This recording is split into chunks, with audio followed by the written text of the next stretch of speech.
Mama.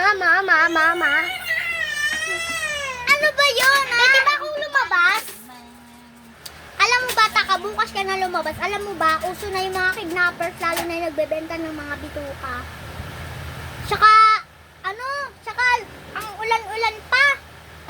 Baka mapapano ka. Hayaan na lang kita kung mapapano ka. Bis kung batang to, kung kanino mo na namamana. Naman kasi, gusto ko lang naman labas. Lagi na lang akong di pinapayagan.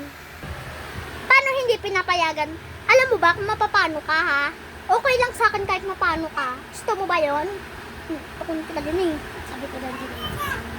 Hindi naman sa ganun. Gusto ko lang naman lumabas kasi lagi mo nila kami hindi pinapayagan ni Bunso. Siya.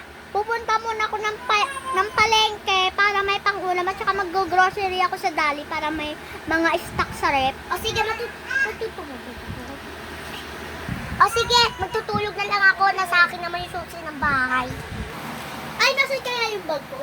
Ay, narito lang pala. Sige nga. Hindi to ba yung wallet ko? Yan. Salamat, Lord. Nandito pala yung wallet ko. Baka nawala. Paano ka na matutulog naman? Mama, tutulog lang ako. O, sige. Ay, salamat. May pera ako para makabili sa palengke.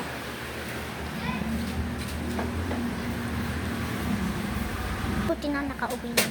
Kaya nga, ay, uwi na ako. Ay, tulog ka pala. Akala ko gising ka. May sasabihin pa naman sana ako. Tawagin mo yung bunso mo at sabihin mo sa kanya, labas na at kakain na. Okay. Oh, na ako. Sige, tawagin mo na yung kapatid mo.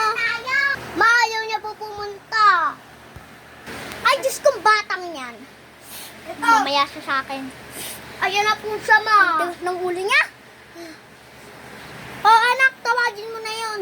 Okay po, ma. Bunso, gumising ka na. 3, 2, 1. Bunso, gumising ka na. Tawag ka ni mama.